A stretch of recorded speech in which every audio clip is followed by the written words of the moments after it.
Boa noite a todos, eu sou a Carmela Bruni. O projeto Desmitificando Direito está começando, quase 8 anos já, fazendo aqui na Livraria Saraiva. Quero agradecer a presença de todos vocês e quem está na internet ali vai assistir depois o vídeo. A gente está promovendo hoje um debate sobre a criminalização do assédio moral. Vi pelo perfil de quem se inscreveu que muitos já trabalham com o assunto e têm interesse já pela prática, na temática. Então, aproveitem para questionar, para trazer casos práticos e fazer com que esse debate seja uma troca de conhecimento e a gente possa juntos aqui estar aprendendo. O professor que está aqui do meu lado é o Jorge Luiz de Oliveira da Silva, já palestrou para o jornal lá em São Paulo, está vindo aqui pela segunda vez, veio de Bagé. Ele é juiz auditor da Justiça Militar Federal, professor da Universidade da Região da Campanha, tem mestrado em Direito Público e Evolução Social, pós-graduado em Direito Penal e Processual Penal, pós-graduado em Docência Superior, tem graduação em Ciências Jurídicas e Sociais e é autor de 2 livros. Assédio Moral no Ambiente de Trabalho, que é esse aqui, publicado pela editora Leude, que vai estar aqui à disposição para sorteio depois, e Estudos Criminológicos sobre Violência Psicológica.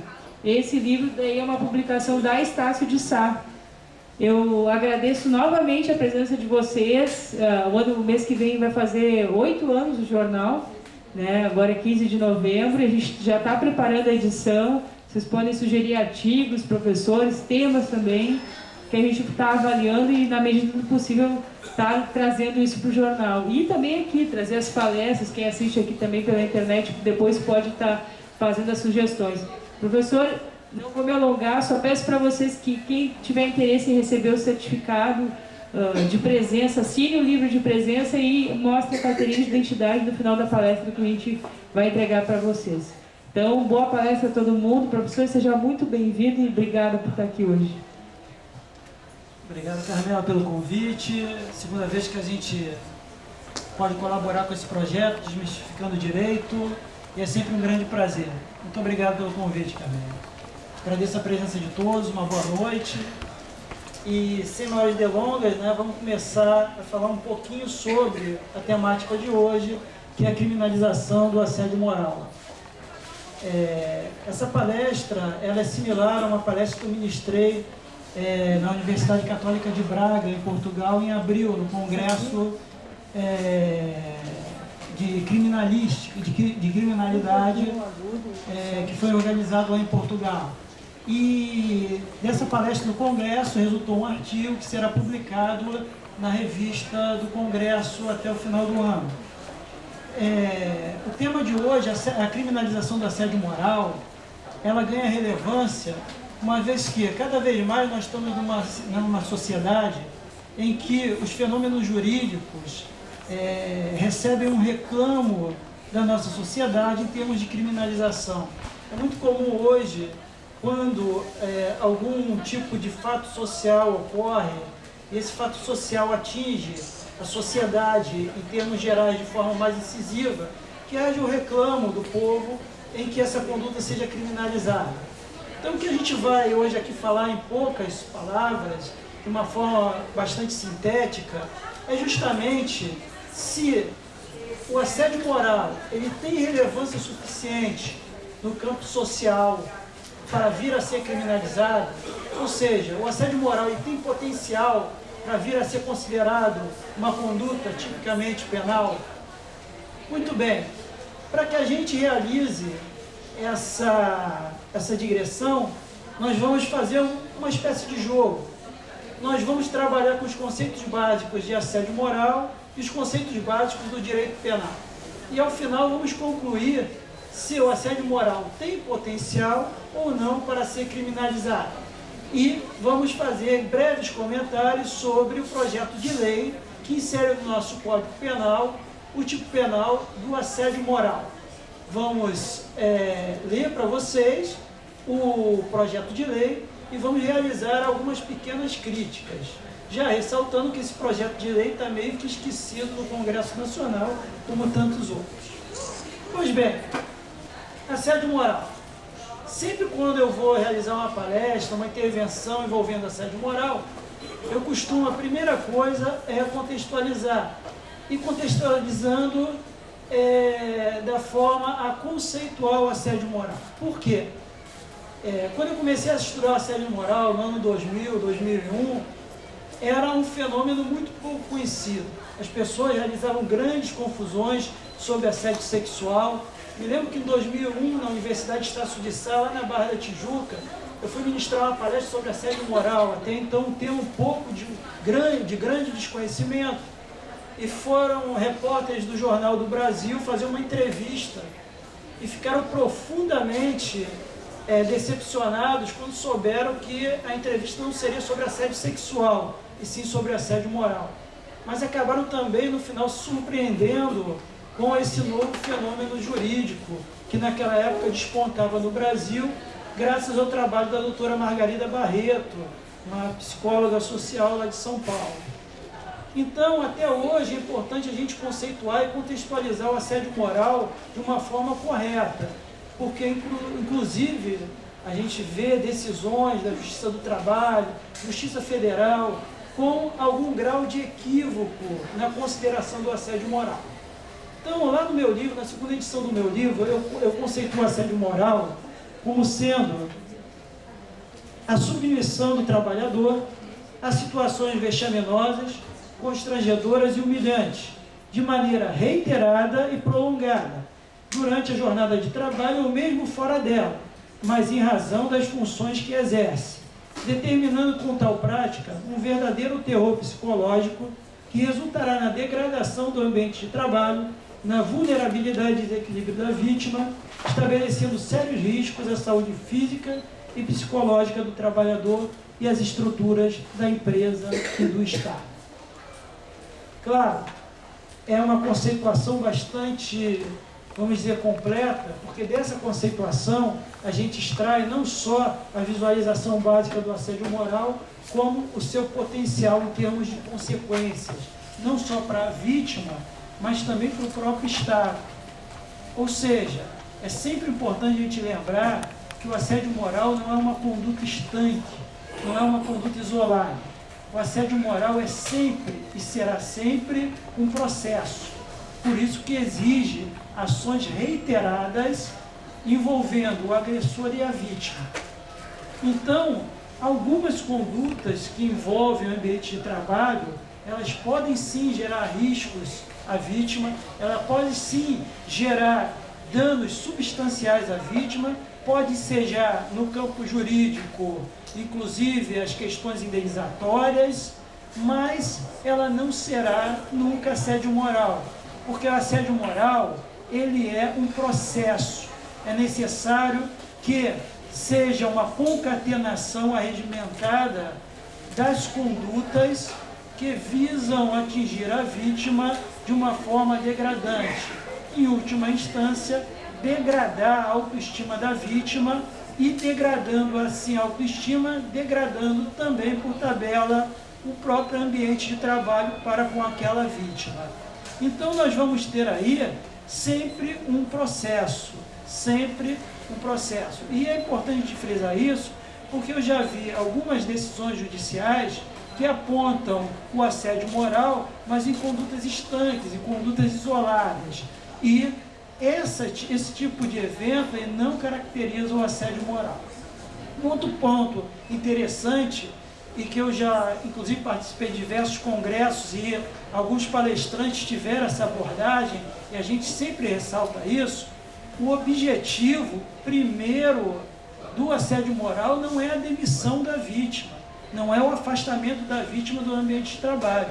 O objetivo primeiro é a degradação da autoestima da vítima e, com isso, a degradação do ambiente de trabalho da vítima. Mas nunca o objetivo primeiro, pode ser sim o objetivo secundário, mas o objetivo primeiro não é o afastamento da vítima.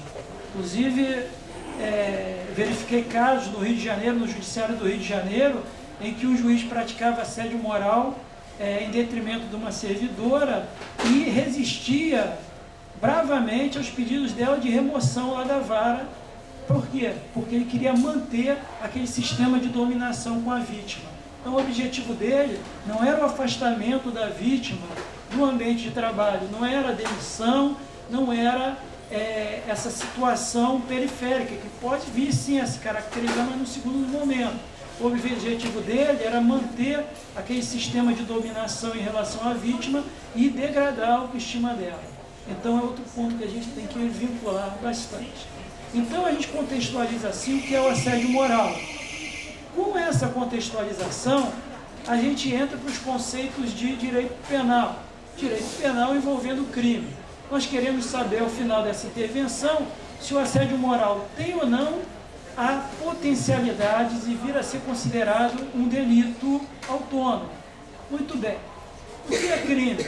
Nós temos diversas conceituações de crime, desde o conceito analítico de crime, que crime é o fato típico, jurídico e culpável, até outros conceitos de naipe sociológico, de naipe filosófico, enfim, uma variedade muito grande de conceitos. Mas, para mim, enquanto professor de criminologia, professor de direito penal, ainda é imbatível o conceito de Giuseppe Bettiol acerca do crime.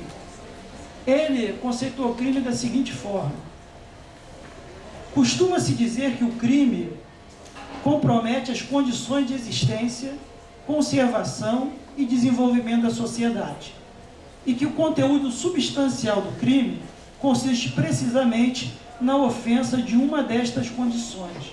Ou seja, para Bettiol, crime seria a ofensa de uma dessas condições, quais sejam as condições de existência da sociedade, as condições de conservação da sociedade ou as condições de desenvolvimento da sociedade. Então, nesse conceito, nós podemos enquadrar qualquer conduta e verificar se essa conduta, ela ou o determinado fenômeno jurídico, como assédio moral, ele tem a potencialidade de violar dessa forma, de ofender uma dessas condições de existência da sociedade, desenvolvimento, conservação ou a própria existência. Pois muito bem. Dito isso, a gente volta ao direito penal como um todo. O direito penal, como o pessoal da área jurídica bem conhece, é considerado como a última ratio. A última ratio, por quê? É a última vertente do direito que deve ser utilizada para tutelar os diversos bens jurídicos que estão em tramitação pela nossa sociedade. Então, o direito penal é a última escolha para que se possa dirimir algum conflito, para que se possa proteger, de acordo com o direito, algum bem jurídico. Porque se alguma outra vertente, alguma outra modalidade do direito, ela for suficiente para proteger o bem jurídico que deve ser tutelado, ela deve ser escolhida em detrimento do direito penal, em razão, obviamente, das consequências mais avassaladoras do direito penal. Eu costumo dizer, quando estou julgando, quando a gente vai a julgamento, que não existe vencedores no julgamento, na área penal. Não existe vencedores. Todos são perdedores. O acusado, a vítima e a sociedade. Se a gente chegou àquele ponto de aplicar o direito penal, que é a última ratio do direito, para ter que dirimir um conflito, para ter que proteger um bem jurídico, para ter que sancionar a violação de um bem jurídico, então não há vencedores ali. Todos nós perdemos, inclusive o direito perde. Então, dentro dessa máxima, a gente tem que considerar sempre nessa análise do assédio moral com capacidade para ser criminalizado, se ele, se no direito existem outras vertentes que podem ser utilizadas de forma suficiente a proteger os bens jurídicos violados pela prática do assédio moral. Então, esse é um primeiro ponto de análise. Para isso, nós temos que utilizar o critério de seleção de valores. O que o critério de seleção de valores vai atuar? Ele vai atuar na escolha efetiva daquelas condutas que se transformarão, por opção do legislador, em crimes naquelas condutas que serão criminalizadas por opção do legislador. Então, nós vamos fazer uma seleção dos bens jurídicos e verificar aqueles que são mais valiosos para a nossa sociedade. E com isso, chamar o direito penal a tutelar esses bens jurídicos, que são considerados os mais valiosos. Claro que é uma avaliação em muito que tem um grau de subjetividade bastante exacerbado. Por quê? Vai variar de sociedade para sociedade. Nós temos bens jurídicos incontestáveis, a vida, a honra, o patrimônio, quando atingido de forma mais incisiva, a incolumidade física, a saúde pública, são bens jurídicos incontestáveis e que o direito penal é chamado a tutelar a violação desses bens jurídicos, a realizar uma proteção e sancionar em casos de violação. Outros bens jurídicos já têm um grau de subjetivismo maior e vai depender ainda mais do grau de sociedade, a natureza da sociedade que nós vivemos. Por exemplo, a própria vida tem um grau de subjetividade. No Brasil, nós temos, vamos dizer assim, uma valoração da vida. No Irã, em razão dos costumes daquela sociedade, eles têm um outro tipo de valoração da vida. Para ambos, a vida é importante. A vida é chamada a ser tutelada pelo direito penal. Mas nós temos esse grau de variação, e daí porque o direito penal é díspare em relação a cada um dos países. Nós vamos encontrar determinadas regras igualitárias nos direitos penais, principalmente naqueles que adotam o Estado Democrático de Direito, mas nós vamos encontrar variações bastante específicas. Basta nós lembrarmos que nos Estados Unidos existem unidades de federação dos Estados Unidos, estados que adotam a pena de morte. E os Estados Unidos, em tese, é considerado o país das liberdades, em tese, né? O país da democracia, em tese, né? Mas alguns estados concebem a pena de morte como uma forma de sancionar a violação de alguns bens jurídicos, e alguns deles que não são nem a vida, né? Casos de roubo, de tentativa de homicídio, enfim, vai variar de estado para estado. Então há um grau de subjetivismo muito grande, e essa seleção de valores vai variar de acordo não só com o país, como também o momento social e político que nós vivenciamos. Nós vivenciamos no Brasil, por exemplo, uma época de direito penal casuístico, ou seja, acontece um determinado fato e, como existe uma grande repercussão social, os legisladores se apressam ou criam um novo tipo penal ou então exacerbam aquele tipo penal já existente. Isso aconteceu com a lei dos crimes hediondos, isso aconteceu com o caso da Daniela Pérez, em que a lei dos crimes hediondos foi modificada para inserir o homicídio qualificado no rol de crimes hediondos em razão daquele caso. Isso aconteceu com a qualificadora referente ao roubo de carro forte, quando havia uma grande incidência de roubos de carro forte, a questão da fraude dos medicamentos e tantas outras questões, né, que indicam um direito penal casuístico. Muito bem. Por que eu chamo isso em relação a assédio moral? Porque, segundo o próprio Nilo Batista já dizia, né, que, na verdade, o elemento que transforma o ilícito, não o ilícito penal, o ilícito em crime é a decisão política. Ou seja, o que transforma efetivamente um ilícito, uma conduta praticada que é contrária aos anseios de uma sociedade, é a decisão política, é o ato legislativo. Uma vez que, para ser crime, tem que estar previsto em lei, né? A lei na plenitude do seu sentido formal. E com isso, né, nós devemos fazer trabalhar a máquina legislativa. Então é a decisão política travestida no ato legislativo, que tem a última, vamos dizer assim, a última manifestação para indicar se uma conduta será crime ou não. E daí eu já adianto o porquê do projeto de lei que criminaliza o assédio moral. Ele está esquecido há 13 anos, há 12 anos, lá em tramitação no Congresso. Ele aparece, some e, de repente, desaparece totalmente. Por quê? Porque precisa da decisão política. E até hoje, por maiores obras que tenham sido escritas, por maior divulgação, por mais atuante que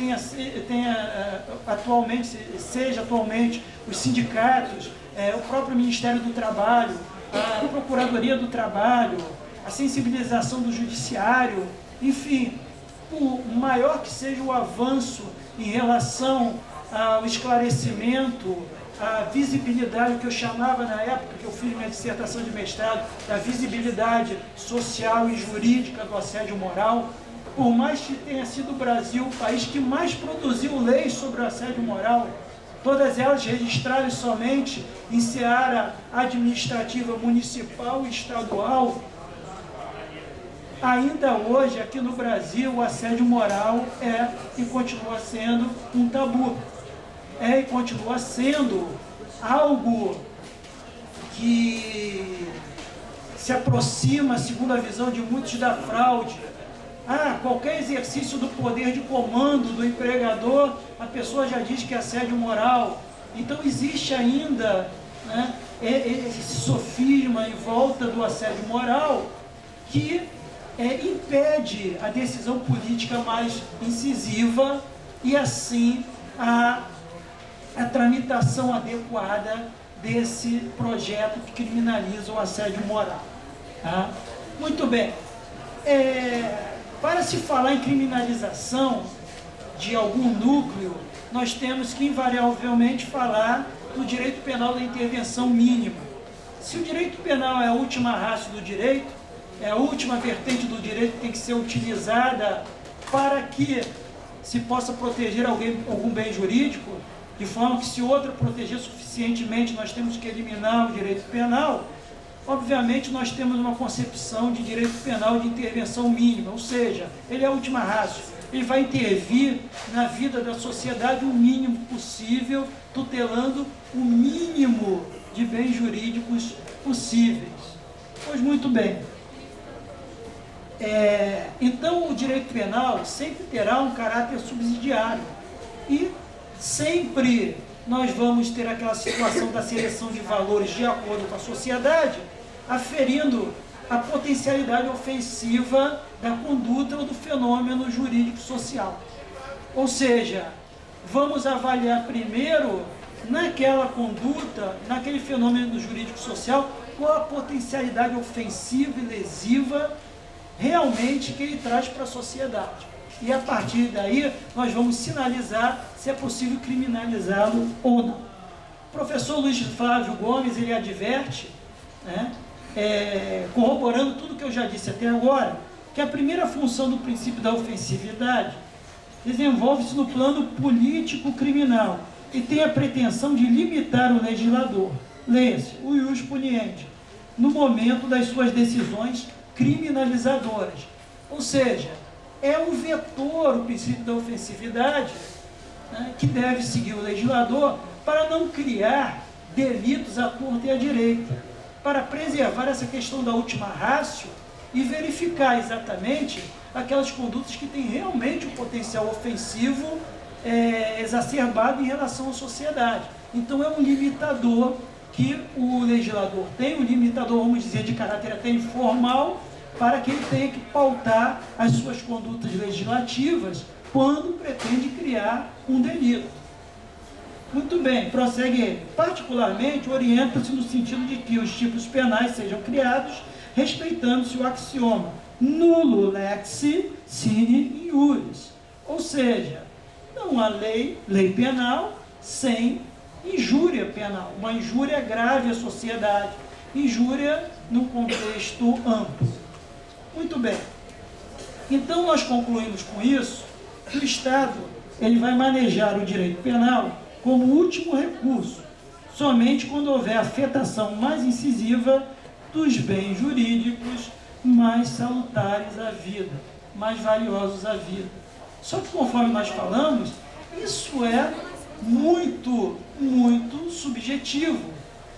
Nós vamos variar essa concepção da seleção de valores, na verdade isso se resume na seleção de valores, conforme eu disse, de acordo com a sociedade em que nós vivemos e de acordo com o momento social que nós vivenciamos e o momento político também.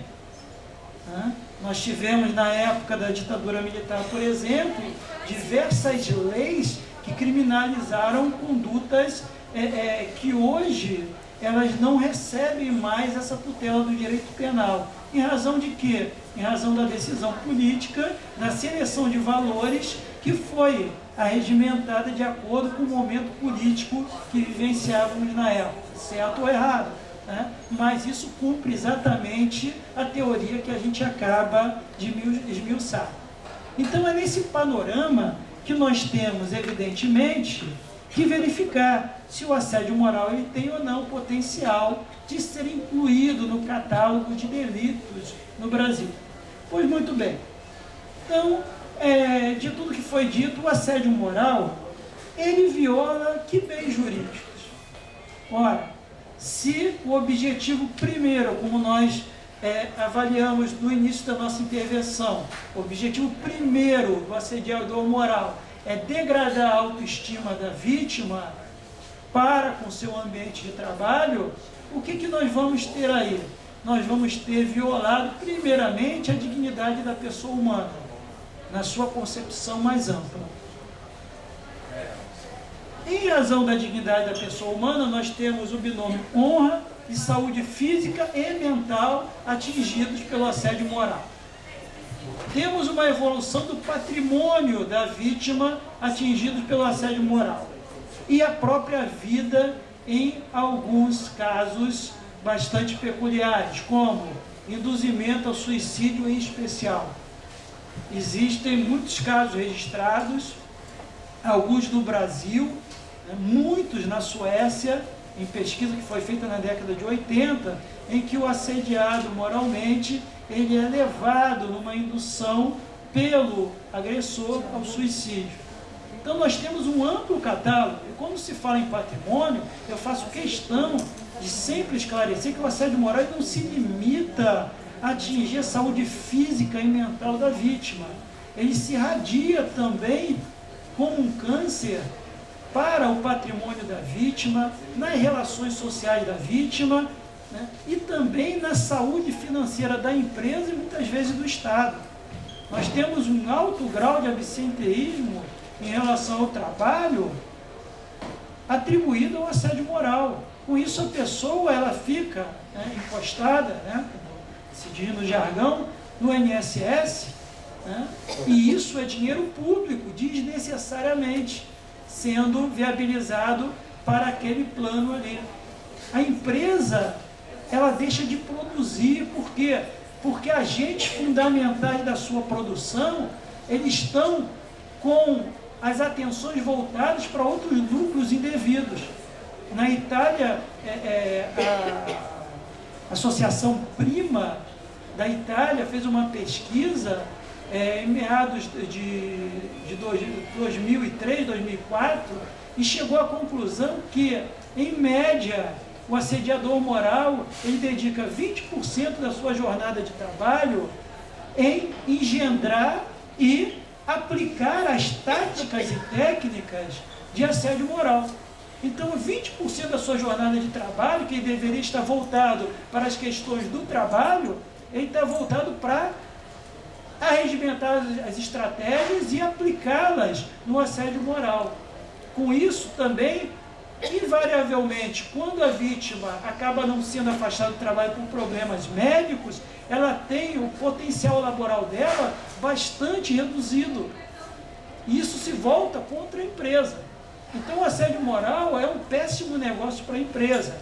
E quando se trata de agente público, pior ainda.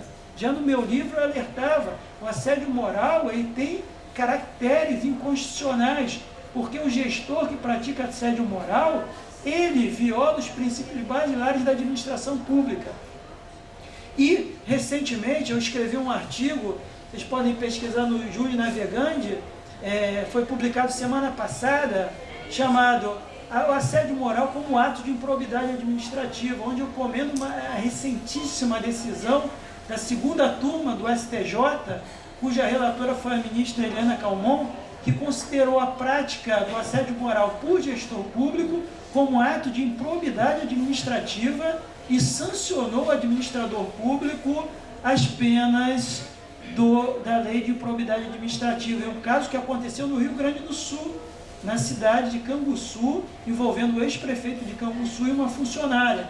Inclusive, Carmela, eu tenho publicado na edição, salvo engano, 38 do jornal Estado de Direito, um artigo chamado Whistleblower, que é uma modalidade de assédio moral, em que a vítima ela passa a ser alvo do assédio moral por ter denunciado algo de incorreto, alguma questão ilícita envolvendo a empresa ou a administração pública, e ela é alvo de retaliação em razão disso. E exatamente esse caso do STJ retrata o caso de Whistleblower. Por quê? Porque, no caso, a servidora pública municipal denunciou ao Ministério Público que o prefeito estava desviando dinheiro do fundo de pensão dos servidores municipais. A partir dessa denúncia, o prefeito passou a realizar uma série de ações tendentes a depreciá-la, né, e a degradar a autoestima dela. Por exemplo, estabeleceu uma espécie de castigo, ela deveria ficar, ao invés de cumprir expediente no setor dela, ficar sentada numa cadeira isolada na antessala do prefeito. Depois determinou que ela tirasse férias imediatamente para afastá-la do ambiente de trabalho. Sempre que passava por ela, ameaçava essa funcionária de demissão ou de outro tipo de retaliação, e isso de forma contínua e concatenada. Então é uma grande notícia. Nós tínhamos já algumas decisões esparsas sobre isso, mas agora, com a autoridade da segunda turma da STJ, a gente pode dizer hoje que o assédio moral praticado por gestor público também é um ato de improbidade administrativa. Isso é muito interessante, e por aí vocês podem visualizar o potencial lesivo dessa conduta do assédio moral. Então a gente pode concluir que o assédio moral no ambiente de trabalho ele apresenta todos os requisitos necessários a ser criminalizado. Por quê? Porque oferece, em qualquer sociedade que nós possamos estar, aquele risco social a que se referia o Bettiol no conceito de crime. O assédio moral ele interfere no desenvolvimento da sociedade como um todo. Ele estabelece consequências desastrosas, muitas vezes, não só para a vítima, como para os próprios familiares da vítima, para a empresa, para o Estado. Enfim, o assédio moral é uma conduta multifacetária, que apresenta um potencial ofensivo, um potencial lesivo bastante exacerbado. E isso habilita a constar do catálogo de delitos no Brasil. Eu digo em qualquer sociedade, porque se a gente vai na Coreia, por exemplo, especial na Coreia do Norte, se a gente vai na China, falar de assédio moral seria um absurdo lá. Mas ainda nesses países começa a haver uma mobilização muito tênue, mas uma mobilização em relação a esses abusos que estruturam aquela sociedade laboral ali, né? Principalmente Coreia do Norte, China, esses países, os tigres asiáticos em especial. Então nós temos aí um acervo bastante significativo em relação ao assédio moral. Pois muito bem, o que nós podemos dizer? No Brasil não existe crime de assédio moral, né? Nós não temos o assédio moral como um delito autônomo. O que nós temos é a possibilidade de encaixar algumas condutas que integram o processo do assédio moral em alguns delitos já existentes. Exemplo, como é o dele, induzimento ao suicídio. A gente sabe que determinada pessoa ela já tem um problema de depressão, um problema sério, e o assediador passa a agir em relação a essa pessoa, ele desconsidera essas características dela, ela demonstra que está para sucumbir e ele continua, e ela vem a praticar o suicídio em relação a isso. Nós podemos enquadrar no artigo 122 o induzimento, a instigação ao suicídio, conforme o caso. Não quer dizer que sempre será, vamos analisar sempre o caso concreto. Lesões corporais, por exemplo. Lesão corporal, a gente tem a visão muito, às vezes, genérica, que a lesão corporal é aquilo que deixa a marca, mas a lesão corporal é qualquer modificação na motilidade do corpo humano. Então, inclusive, problemas psiquiátricos podem ser caracterizados como lesão corporal para o direito penal. Nós temos outras questões, crimes contra a honra, injúria, difamação, calúnia, constrangimento ilegal, diversos delitos. Vai depender do caso concreto e a gente pensar do processo de assédio moral essas condutas esparsas. O que eu adianto que não é comum no Brasil. Por quê? No Brasil hoje as pessoas se satisfazem muito com a questão indenizatória. Então o que a gente mais vê é pedido indenizatório justos e injustos, né, em relação ao assédio moral. Se a pessoa ganhou uma indenização de 10 mil reais lá do assédio moral, está muito bom, pô, ganhei 10 mil reais. Estou completamente com a minha capacidade laborativa prejudicada. Eu conheço pessoas que tiveram que mudar de profissão em razão do assédio moral, né? Mas ganhei 10 mil pila, está ótimo. E esquecem dessa vertente penal, porque é mais complexo, mais complicado, né?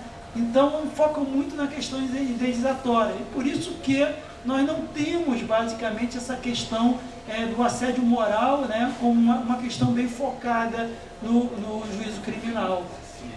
Mas, né, é o que temos aí para trabalhar no campo penal, né? Nós temos o projeto de lei 4742 de 2001, de autoria inicial do deputado Marcos de Jesus, com substitutivo da relatoria do deputado Aldir Cabral, que começou como uma variante no projeto inicial do crime de constrangimento ilegal, completamente equivocada a Constituição, foi minimizado isso com substitutivo, onde se transferiu para se criar o artigo 136A, que seria o assédio moral como uma modalidade de maus tratos, né? É o que temos aí, 2001 em tramitação, conforme eu disse. Lembra, esquece, muito casuístico. Alguém às vezes pega como pai ou mãe daquele projeto, toca um pouquinho adiante, logo depois já esquece, né? É uma questão que ainda está envolta do tabu, né? Na França, a França foi pioneira e é o único país que criminalizou o assédio moral, né? Primeiramente, estabeleceu pena para o assédio moral de 15 mil euros, mais 1 ano de detenção. Ano passado, inclusive no meu livro já está atualizado esses dados, estão atualizados. Ano passado a França exacerbou a pena, dobrou. Passou a ser 30 mil euros e 2 anos de detenção. Alguns falam a Suécia criminalizou, não criminalizou. A Suécia sequer tem uma lei. A Suécia foi a primeira lei. Não, a Suécia foi a primeira normatização, porque nem é uma lei na sua amplitude formal a que tutela o assédio moral na Suécia. Então nós temos essa realidade no campo criminal, né? Bom, como eu falei do projeto de lei 4742, para nós, né, da área da criminologia, pior do que não criminalizar uma conduta que tem potencial para tal, é criminalizá-la de forma imprópria. O direito penal, a gente sempre ensina para os alunos na faculdade, o pessoal fala, princípio da legalidade, ok, mas o primeiro princípio que tem que ser seguido quando a gente vai conjugar, vai conceber o tipo penal de maneira formal, de maneira escrita, é o princípio da taxatividade da lei penal. E o que quer dizer o princípio da taxatividade? O direito penal, ele é direcionado a todos. ele é abstrato. Quando você comete aquela conduta que vai ser inserido no tipo penal, você se enquadra ali no direito penal. Então, como é direcionado a todos, a taxatividade quer dizer o seguinte: eu tenho que escrever ali o que é crime, de forma que todos, ao fazerem uma leitura daquele artigo, daquele dispositivo, já vejam o que eu quero criminalizar e não parem em dúvidas. Porque se parar em dúvida, se essas dúvidas começarem a remanescer na mente de cada um, aquele tipo penal não tem taxatividade, é um tipo penal aberto, impróprio, e aí gera uma série de polêmicas, interpretações. Você pratica uma conduta e não sabe se é crime ou não. Eu digo, subir um degrau é crime, mas subir que degrau? Todos os degraus? Acordar às 5 da manhã é crime, mas de que forma é crime? Então a gente tem que primar pelo princípio da taxatividade. Com base nisso, e nós temos ali, retornamos o que nós falamos, o direito penal em última instância é decisão política, é ato legislativo, e eu tive um professor no mestrado, já deve ser falecido pela idade que tinha, o desembargador Heber Martins Batista. E ele dizia o seguinte: ele foi uma das pessoas que ajudaram a elaborar a lei dos juizados especiais criminais. E ele dizia o seguinte: aquilo ali não fui eu que elaborei, porque dizem que fui eu, mas não fui eu, porque o que saiu não tem nada a ver com aquilo que eu apresentei. Então é a decisão política, o ato legislativo que passa pelo processo legislativo, e muitas vezes sai com muitas falhas. Por isso que a lei acaba tendo que ser interpretada. É o que eu digo. Se o pessoal, ser advogado é fácil, se formar em direito é fácil, é só ler o código. Se fosse só ler o código, não se precisava de faculdade de direito. E seria até ótimo, que a gente leria e está tudo bem, todo mundo sabe o que está ali. Mas não é assim, porque as nossas leis são concebidas pelo legislador, o legislador que não é técnico. Tem lá a Comissão de Constituição e Justiça, os assessores, mas não é técnico, né? É muito casuístico, muito político, e aí começam a se criar aqueles leviatãs, né? Aquela coisa deformada, aquela coisa leviatã, não digo de Thomas Hobbes, eu digo do filme, um filme muito antigo, né? Que um monstro marinho ia atacando as pessoas, incorporando parte das pessoas nele. E de forma que no final aquele monstro ele era concebido pela faceta de várias pessoas, em sofrimento. Então, muitas vezes a lei ela tem essa aparência, né, de tanto retalho, né, de tantas inserções impróprias que são realizadas. Então, com base nisso aí, eu vou apresentar para vocês, já, né, me encaminhando para o final, esse projeto de lei, que cria o artigo 136A, uma modalidade de crime de maus tratos. Então seria assédio moral como crime depreciar de qualquer forma, a gente já começa aí, de qualquer forma, e reiteradamente a imagem ou desempenho de servidor público ou empregado, em razão de subordinação hierárquica, funcional ou laboral, sem justa causa, ou tratá-lo com rigor excessivo. No Código Penal Militar nós temos um tipo penal correlato, se chama rigor excessivo, colocando em risco ou afetando sua saúde física ou psíquica. Detenção de 1 a 2 anos, ou seja, por toda a potencialidade que a gente colocou, temos aqui uma infração penal de menor potencial ofensivo. Já começamos trabalhando por aí.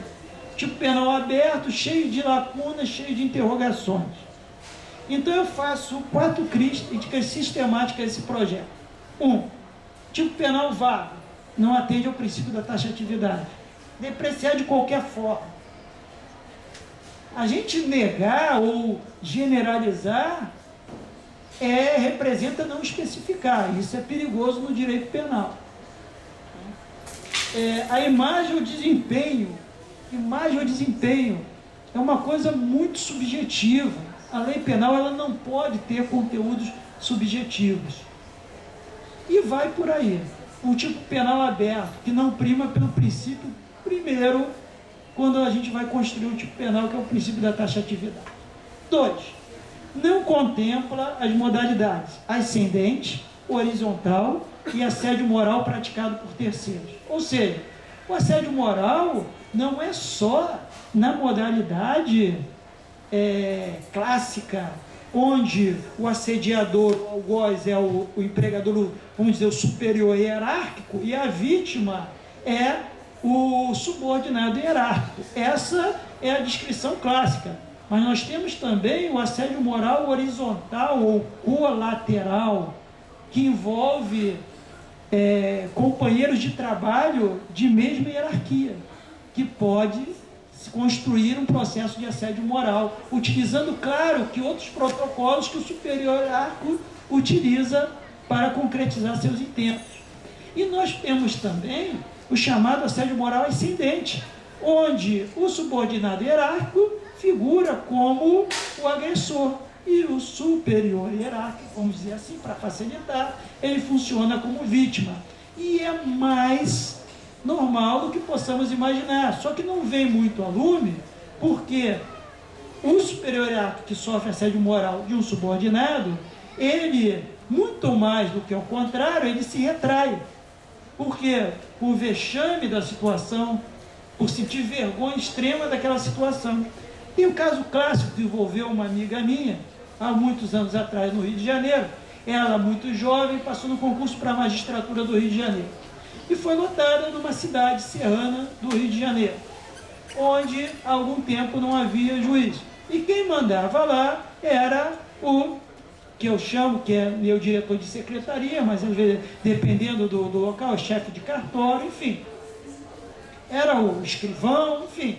Era o chefe ali dos servidores que mandava horrores, vinha o juiz sempre de algum lugar. E eles tinham uma situação que muitos moravam no Rio e trabalhavam. Uns trabalhavam de segunda, terça e quarta, outro grupo rendia, e assim viviam em harmonia. E ela chegou, achou um absurdo aquilo. E com mão de ferro, ela acabou a farra. E começaram a minar o trabalho dela. Ela muito jovem, não sabia. Eu me lembro quando eu assumi a magistratura, eu já era um professor universitário, muitos anos, era assessor jurídico do Exército, mas o meu grande questionamento não era o conteúdo das decisões que eu teria que conceber. O meu grande questionamento, o meu grande temor era: como funciona isso? Como o processo chegará às minhas mãos, das mãos de quem ele vem, como chegará às minhas mãos e para as mãos de quem ele vai? Como é que esse trâmite interno? E a gente necessita ali que os funcionários colaborem como equipe. E ela não teve isso. Pelo contrário, empilhava-se processo em cima de processo e ela ia aí. E aí é com a senhora que é a juíza. Ela desceu a serra, foi no presidente do tribunal e pediu, disse que ia substituir o chefe do cartório. O presidente do tribunal: não, de forma nenhuma. Esse senhor, ele está há muitos anos lá, é muito conceituado, a senhora que resolve o seu problema lá. E ela, com o prolongamento daquele processo de assédio moral ascendente, ela teve uma crise de estresse muito grande e chegou ao cúmulo de pedir demissão da magistratura. 3 anos depois, ela passou no concurso para o Ministério Público de Minas Gerais e hoje ela é procuradora em Minas Gerais. E eu encontrei ela uma certa vez e perguntei a ela: e aí, está com mão de ferro ainda? Ela: não, agora eu aprendi a flexibilizar mais. Mas não que as atitudes dela tenham sido erradas. É porque quando a gente tira as pessoas da zona do conforto ou do que está errado, cria incômodos, muitas vezes insanáveis na relação laboral ali. Então ela foi vítima do assédio moral ascendente, que é muito utilizado. E, claro, utiliza outros protocolos. Você não vai utilizar a hierarquia, porque não a tem, mas vai utilizar o conhecimento, o caminho das pedras que você tem e a pessoa que foi alçada ao cargo de chefia não tem. E o assédio moral praticado por terceiros, que eu incluí no meu livro aqui, depois de algumas decisões judiciais, que não envolve o agressor como pessoa integrada à relação laboral. É uma pessoa estranha, mas que pratica reiteradamente aqueles atos assediadores e ante a omissão daquele que dentro da empresa deveria tomar conhecimento. Isso aí eu até ministro uma outra palestra em São Paulo, nós falamos sobre isso, mas bem rapidamente o fato que aconteceu aqui no Rio Grande do Sul, aqui é um campo profícuo para exemplos. Num conselho regional de uma profissão, que eu não vou dizer aqui, mas está aqui no meu livro, né? O que acontece? Havia uma biblioteca no conselho regional e todos os dias vinha um associado lá do conselho, lá não fazia parte do conselho, nada, era usuário. E depreciava a atendente da biblioteca, né? Humilhava, com palavras jocosas, degradantes, reiteradamente por 6 meses. Até que ela resolveu se queixar lá para o chefe dela e ele não tomou nenhuma providência. Se queixou a segunda vez, não tomou. Na terceira ela fez por escrito. E é o que eu digo lá quando eu estou julgando. Às vezes as pessoas vêm lá, por que eu falei isso ou tal? Tá aí, documentou? Não, eu falei de boca. Aí eu aprendi isso no exército, né? Com um antigo comandante meu. Não está escrito, é boato.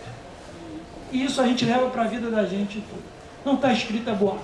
Então ela resolveu deixar de ser boato e ser realidade, escreveu, protocolou e nada fizeram. Ela entrou com uma ação na justiça e ela ganhou uma indenização do Conselho Regional em relação à prática de assédio moral, inclusive uma determinação de afastamento de 200 metros, uma medida protetiva, inclusive, daquele usuário em relação a ela, né? E por que o Conselho foi envolvido? Porque foi chamado a atuar, tomou conhecimento daquele processo que era protagonizado por um terceiro e nada fez, se omitiu. Porque não tinha ninguém ali, na verdade, na relação laboral, afrontando o direito da vítima. Era uma pessoa estranha. E com isso se criou o que eu chamei de assédio moral praticado por terceiros, legitimado na nossa jurisprudência. E também legitimado de alguma forma, de forma errada. Porque tem uma outra decisão, também aqui do Rio Grande do Sul, que considera assédio moral que não é assédio moral. Uma menina das Casas de Bahia que usava aquela roupa, quer pagar quanto atrás? Aí toda hora vinha uma pessoa brincar, eu pago 10 pila, dou casa, comida e roupa lavada, e aquilo foi incomodando ela. Mas não era uma pessoa específica, realizando o assédio. Na verdade não era nem assédio, era uma brincadeira de mau gosto. E ela reclamou com os chefes, não quiseram dar ouvidos, ela entrou na justiça e saiu a sentença como assédio moral. Isso não é assédio moral. Porque carece de todos os elementos, nem praticado por terceiros. Porque um assédio moral ele tem que ter, primeiro, um assediador delimitado. O assediador é esse. E a vítima, um pequeno grupo individualizado. Tem que ser alguma coisa muito concreta e direcionada. Porque se for para todo mundo, tipo, revista íntima, todo mundo vai sofrer revista íntima ao final, que é uma política de gestão da empresa. Gestão truculenta, gestão ultrapassada, gestão degradante, como diz ou gestão injuriosa, como diz gestão por injúria, como diz a professora Mary Francis de Goiânia. E isso convencionou chamar-se de assédio moral coletivo. Eu, no meu último livro, eu cedi a jurisprudência e algumas vertentes, e eu digo que não há nenhum pecado isso se chamar assédio moral coletivo. Muito embora eu sou da escola clássica e considero isso é gestão degradante, não é assédio moral, mas digo que cedi, não há nenhum pecado em considerar isso assédio moral. Pois muito bem, já concluindo, não contempla essas outras modalidades, nós temos só a modalidade clássica. Então é o seguinte, ou tutela tudo ou não tutela nada. Então ficou uma situação para passo com assédio sexual. O assédio sexual só tutela enquanto crime, quando há essa relação hierárquica. Então ficou nesse ponto parecido com assédio sexual, só nesse ponto. Porque o assédio sexual se caracteriza numa situação estanque, o assédio moral já vimos que não. Terceiro, pena insuficiente. Os crimes se enquadram em infração penal de menor potencial ofensivo se a gente tem uma gama de bens jurídicos violados tão importantes, de forma tão incisiva, se é para criar um tipo penal, que se cria um tipo penal em direito. Pelo menos se realizando uma reestruturação em relação à pena. Eu sou muito refratário àquela ideia, porque a pena alta, ela não leva ninguém a lugar nenhum. Isso até o segundo parágrafo. Às vezes é necessário, às vezes não. Eu sou um dos poucos juízes da Justiça Militar que aplica pena alternativa, porque no nosso código não existe pena alternativa. Se o Ministério Público me recorre de uma sentença que eu apliquei pena alternativa, o tribunal reverte minha sentença. Mas eu acho muito mais efetivo do que, por exemplo, condenar e conceder sursis. Então eu mando para fazer uma prestação pecuniária lá para Associação de Portadores ao Câncer, para a PAI, é muito mais efetivo. Todo mundo sai ganhando. Ele abrevia o período de prova da pena dele, a instituição fica feliz, ele como cidadão se sente também feliz, ou seja, eu fui punido, mas ajudei, e é feita a justiça. Mas isso, como eu falei, até o segundo parágrafo, se a conduta ela cumpre de forma tão incisiva essa violação dos bens jurídicos, ela deve merecer uma pena proporcional à sua dimensão. E por fim, isso é muito importante em relação a tudo que se faz de assédio moral no Brasil, a inexistência de debates com especialistas sobre o tema. Alguém pega assim no ar, eu sou especialista em assédio moral. Quando eu escrevi meu livro, publiquei, tinha o meu livro, da doutora Márcia Novaes, que é um livro fino, excelente livro, uma juíza do trabalho baiana, excelente livro, e da doutora Margarida Barreto, que quase não era encontrado, porque foi editado pela editora da PUC de São Paulo, e os livros da Mary Frances Irigoyen, que foram traduzidos no Brasil. Né? Hoje, vocês peguem aqui na Livraria Saraiva uma pesquisa, assédio moral, deve ter uns 200 livros escritos. Com pessoas não é realizando crítica, tem coisa boa. O juiz também da Bahia, do trabalho, Marcelo Prata, Anatomia do Assédio Moral, um livro espetacular. Mas peguem a maioria desses livros, são cópias do trabalho da doutora Mary Frances Irigoyen e livros que, o pior, quando você publica um livro, você tem autoridade de autor sobre o público. E quem lê entende que aquilo que está sendo lido é o correto, ou pelo menos é o aceitável. Muitos livros com dados completamente equivocados em relação a assédio moral. Já tive a oportunidade de palestrar com pessoas que eu fiquei constrangido depois de falar, porque a minha fala dizia tudo o que a pessoa falou. E não é questão de entendimentos, não, como a questão do assédio moral coletivo, tal. Não é questão disso, é questão de abordagem errada.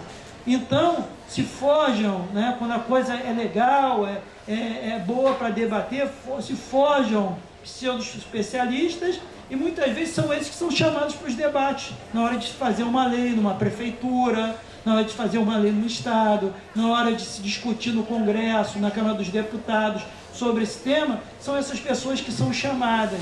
E quem realmente estudou, se especializou no tema e domina o tema, fica em segundo plano. Então a questão tem que ser debatida com os especialistas da área. Eu não digo, né, que me chame, não faço questão que me chame, mas que chame a doutora Margarida Barreto, que é, para mim, a grande mestra, né, em relação ao assédio moral aqui no Brasil. Chame o doutor Marcelo Prata, chame pessoas que têm trabalho realmente relevante, são estudiosos da matéria, porque senão o que nós temos? Temos isso aqui, né, um esboço do nada.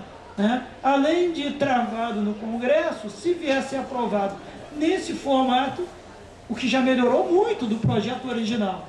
O projeto original era imprestável.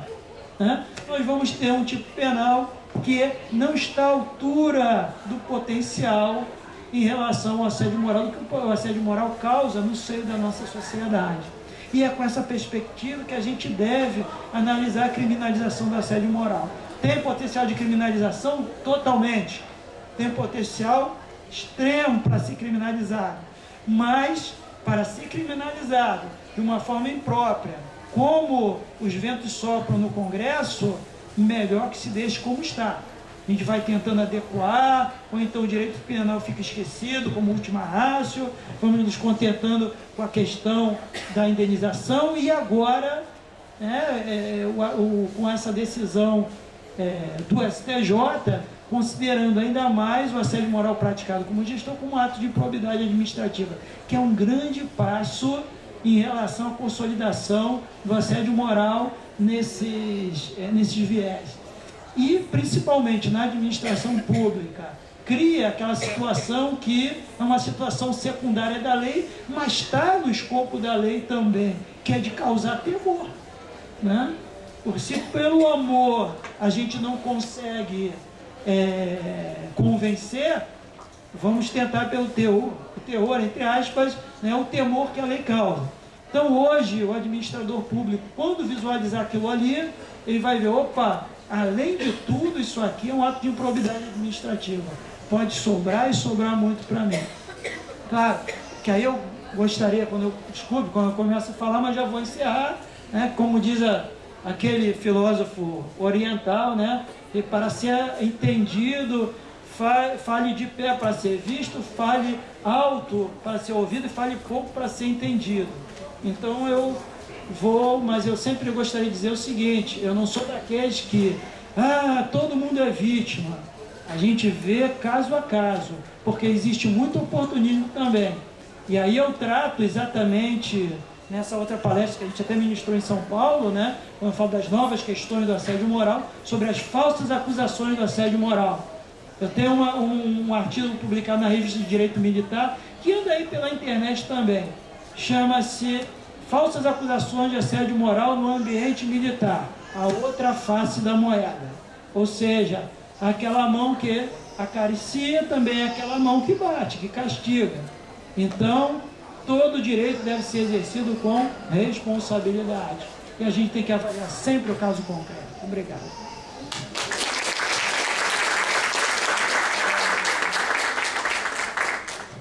Em primeiro lugar, quero agradecer, professor, por estar compartilhando aqui essa experiência conosco. E eu fiz 2 perguntas, mas eu tenho procurado estimular que vocês façam. Então, gostaria de saber se alguém já tem alguma pergunta. Vou dar o livro Resumo de Direitos Fundamentais, Doutrina e Jurisprudência Selecionada.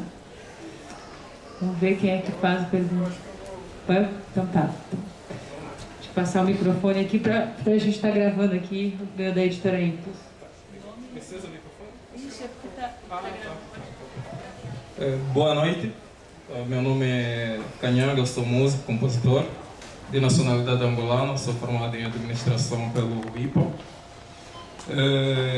Me chamou muita atenção o tema em abordagem, justamente porque eu tive um contato prévio com uma amiga minha de Angola, que relatou um fato com relação ao assédio. E eu vi no Facebook o chamado sobre essa palestra e daí me despertou bastante a atenção. A minha pergunta é o seguinte: você comentou a respeito de que o assédio moral em si ele é velado por todo um processo. Mas eu queria saber o seguinte, o fator de como a vítima é atingida não seria relevante nessa situação, ou teria que justamente passar por esse processo? Ou seja, porque existem várias formas de absolver uma humilhação, né, a quem realmente passa por toda essa construção, né, de fatores até chegar a um ponto que dizer não aguento mais. Mas a quem na primeira instância já é atingida de forma fatal. Essa é a minha questão. Obrigado. Ótimo. Obrigado. Realmente, né, essa é uma dúvida que surge, né, e desde os primeiros momentos que eu comecei a estudar, a trabalhar no assédio moral, essas dúvidas surgem. Eu me recordo uma vez que eu recebi uma consulta por e-mail de uma pessoa de uma grande multinacional que disse que numa reunião ela foi contrária, iriam participar de uma licitação e estavam engendrando, na verdade, uma fraude, enfim. E ela foi contrária e ela foi tremendamente humilhada naquela reunião e saiu de lá completamente aniquilada e aquilo gerou frutos bastante significativos na saúde dela, né? Ou seja, uma conduta isolada teve o potencial de gerar né, o que muitas vezes em algumas pessoas, né, é necessário uma ampla concatenação de agressões, né. A conduta em si foi potencialmente lesiva, teve alta potencialidade lesiva, né. Foi muito bem. O que eu costumo dizer, né? É relevante, esse caso, o direito penal tutela, o direito civil tutela, terá direito a uma indenização, possivelmente sim, incidir em algum tipo penal, possivelmente sim, algum tipo penal que afronte a honra, por exemplo. Então tem todo um leque, né, de tutela jurídica para aquele caso. Mas assédio moral não é. Por quê? Não é só o assédio moral que estabelece na vítima esses gravames relevantes, né? Outras condutas, inclusive condutas esparsas como essa, né, como certamente aconteceu com a sua amiga, tem esse potencial. Então, para isso existe a questão do dano moral, das outras questões que envolvem separadamente o direito penal, os crimes contra a honra também de forma separada. Então, essa situação fática, ela tem tutela, mas assédio moral não é. O assédio moral é um fenômeno que a gente tem que delimitar com firmeza. Para quê? Para que ele não seja banalizado. Eu sempre cito o pessoal da área de direito o exemplo do homicídio e do infanticídio, né? O que é um infanticídio? Infanticídio nada mais é do que um homicídio especializado, né? Ou seja, um homicídio muito específico, em que a lei estabelece, né, um direcionamento específico em relação à vítima. Quem é a vítima ali do infanticídio é aquele que nasceu com vida, né? E também em relação ao agressor, que tem que ser a mãe do Estado, ou sob a influência do Estado puerperal. Então é um tipo penal à parte, que recebeu o nome iuris de infanticídio e uma descrição fática diferente do homicídio, né, e uma pena diferente. Então é um instituto diferente, mas não deixa de ser um homicídio, né? Mas nós não podemos tratar o infanticídio como um homicídio comum, porque não é. E aí sim a gente confunde os fenômenos jurídicos. O assédio moral é a mesma coisa. Ele tem como delimitação básica ser um processo, né? Então exige, né, para que seja assédio moral, né, essa reiteração de condutas, né? E é isso que faz o assédio, né? É aquela insistência nas condutas degradantes, nas condutas humilhantes, muitas vezes condutas essas, né, que cada uma delas tem um potencial tão grave como essa isoladamente, ou isoladamente nem tem o potencial de tanta gravidade vista a olho nu, né? Mas lá no microscópio a gente vê dentro da característica de cada um que vai se somando aquilo, e eu costumo dizer que o agressor ele pega o calcanhar de Aquiles da vítima e vai nele, né? Eu tive uma aluna que ela trabalhava numa multinacional, e a chefe dela ficou furiosa porque ela apresentou um trabalho que a chefe queria apresentar. Então ela ganhou a visibilidade na empresa. E todo dia ela chegava e dizia: mas que cabelo horrível o seu. Aí no outro dia: mas seu cabelo parece espiga de milho. Mas sua cara está cheia de espinha. Mas como você engordou, você está grávida. E aquilo insistentemente, porque pegou no calcanhar de Aquiles dela, porque sabia, né? A mulher em si vaidosa, e ela era muito mais, e ela sabia disso, né? Então aquela coisa com insistência, reiterada, né? Então nós precisamos delimitar bem o instituto jurídico, né?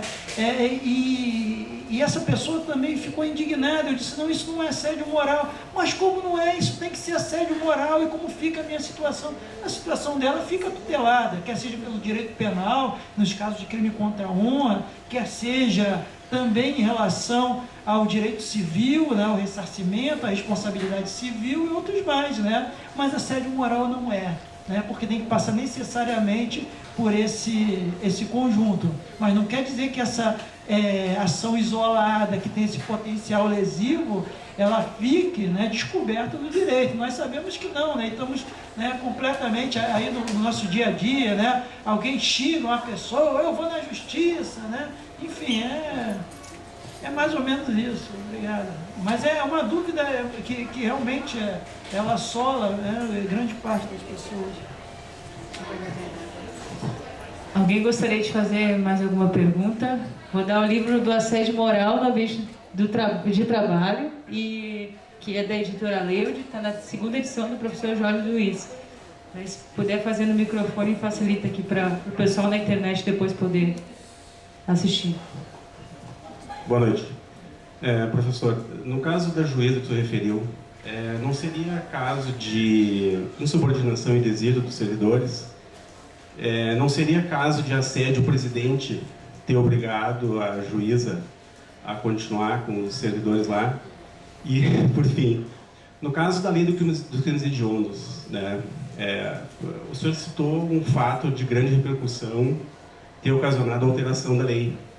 Mas não seria assim que até então outros casos de pessoas ou pobres, por exemplo, que teriam sido vítima e por isso não teria sido efetivada a mudança? Obrigado.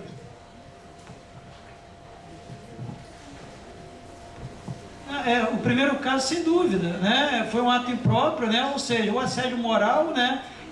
Nós podemos também classificar também, né, condutas, não só como a conduta fatiada, o processo fatiado, né, como condutas a serem inseridas no Código Penal, como também, né, nos postulados administrativos que envolvem servidores públicos, tudo. O problema era a contextualização, a época em que se deu, né, a situação da inexperiência dela. Talvez até naquele momento a minha experiência tenha trazido a falta de pulso, né, para se lidar com uma situação daquela. Em relação à conduta do então presidente, né, a gente poderia considerar a omissão dele, né, até como uma aderência. Eu chamo assédio moral por aderência, né? O assédio moral já está instalado e alguém vem e adere. Isso acontece mais cotidianamente em relação aos colaboradores que estão no mesmo nível hierárquico, ou seja, o chefe começa a protagonizar um processo de assédio moral, aí o pessoal vê, pô, eu quero ficar bem com o chefe, então eu vou também embarcar nessa, né? Mas nesse caso também poderia ser como instalado, não, você que se vire lá, e a omissão pode ser caracterizada ali como também uma aderência ao processo de assédio moral, só que naquela época nem se falava em assédio moral, né? E em relação... Perfeito, né? Como eu digo que o direito penal no Brasil tem sido muito casuístico, é exatamente por causa disso, porque ele não é fruto de uma reflexão, acaba não sendo fruto de uma reflexão concatenada, discutida, estudada, né? Vindo da experiência social como um todo, mas de casos específicos, né? E esse foi um caso, ou seja, quando foi concebida a lei de crimes hediondos, nada mais normal já na origem do que englobar o homicídio qualificado, mas por uma opção legislativa, a tal da decisão política, não foi feita. E quantas pessoas foram vitimadas daquela forma, né? Mas, a partir do momento em que uma pessoa famosa, né, em que a mídia começou a bater muito, ela foi inserida naquele contexto, aí casuisticamente, né, não, vamos modificar a lei, vamos dar uma resposta à sociedade. Uma sociedade que já poderia clamar por uma resposta desse naipe há muito tempo, mas ainda não tinha acontecido nenhum fato, né? Ou, claro, acontece toda vez, mas não que chamasse tanta atenção naquele momento na mídia, né? E causasse tantos reclamos, abordagens, enfim, como aquele caso. E assim vai, né? A falsificação de medicamentos. Sempre tivemos isso. Sempre tivemos isso. Aí no momento teve a pílula de farinha, isso aqui e tal. Aí causou aquela repercussão midiática tremenda. Opa, vamos fazer, vamos dar uma resposta. Não a sociedade, mas a mídia, né? Então é por aí que vai.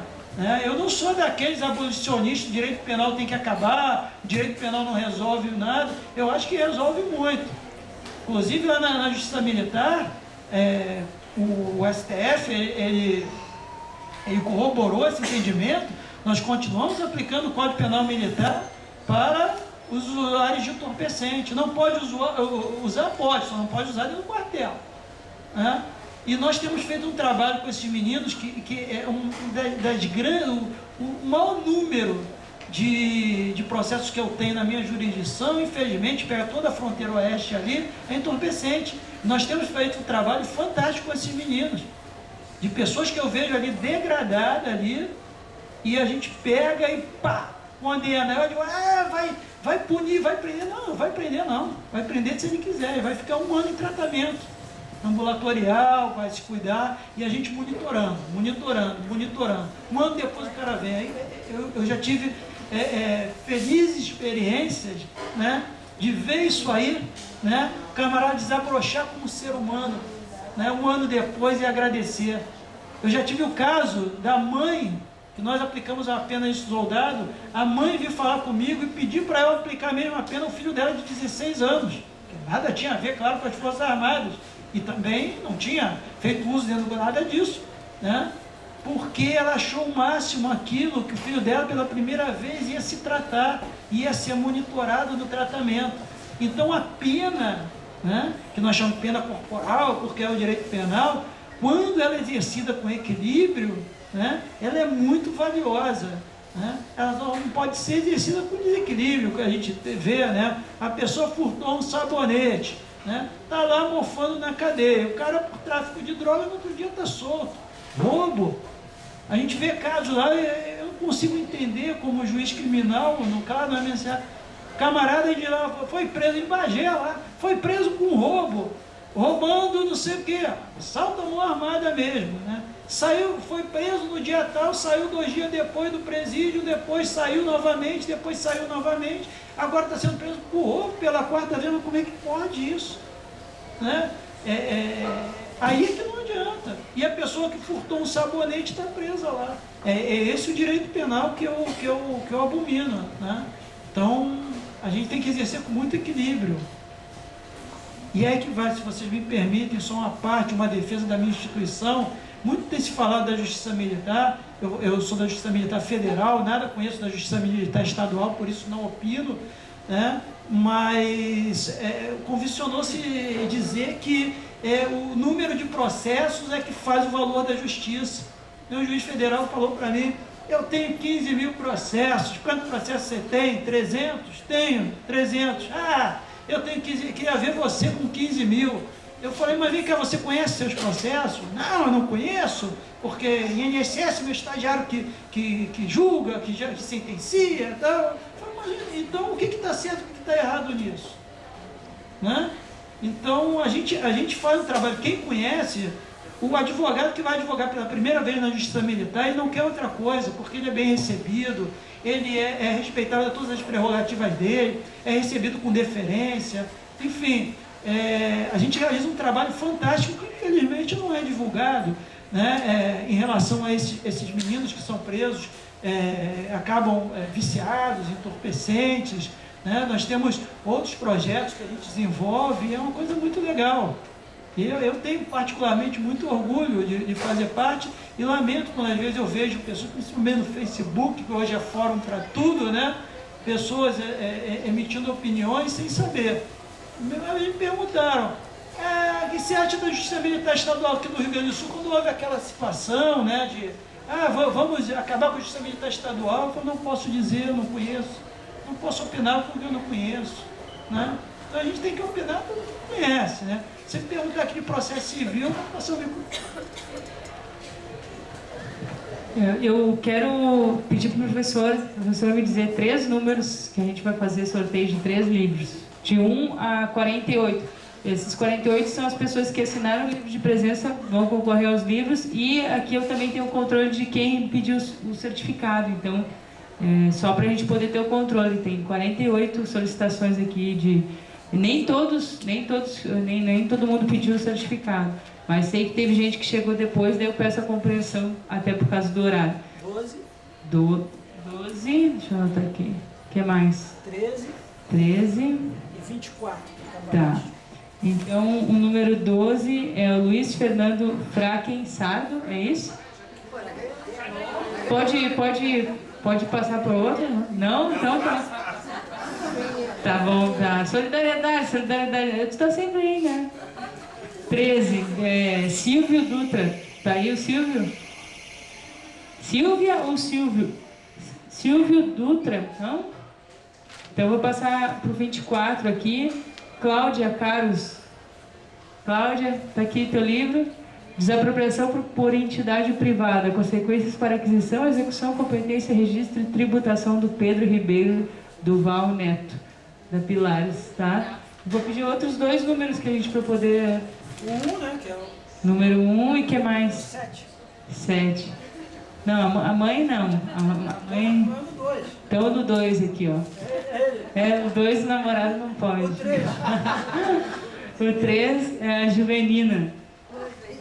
Ó, Juvenina, ó, o livro da Pilares também, desapropriação por entidade. E o número 7 é a Maria Silvana Brasil. Tá aí? Mara, desculpa, Mara. Tá? Aspectos da antecipação da tutela na propriedade industrial. Professora, antes de encerrar, eu quero agradecer mais uma vez, agradecer por vocês também participarem. Antes de fazer a fila, que eu sei que todo mundo quer o certificado, a gente tira a foto, tá? A memória do jornal é memória nossa, então o professor vem aqui pra frente e quem quiser maiores informações, entre em contato com a gente, mês que vem tem mais. Muito obrigada.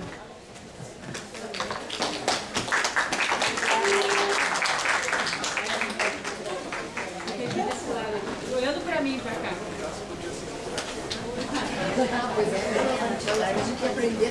Pode ficar todo mundo aqui mesmo onde está, porque daí eu tiro daqui, senão não sai.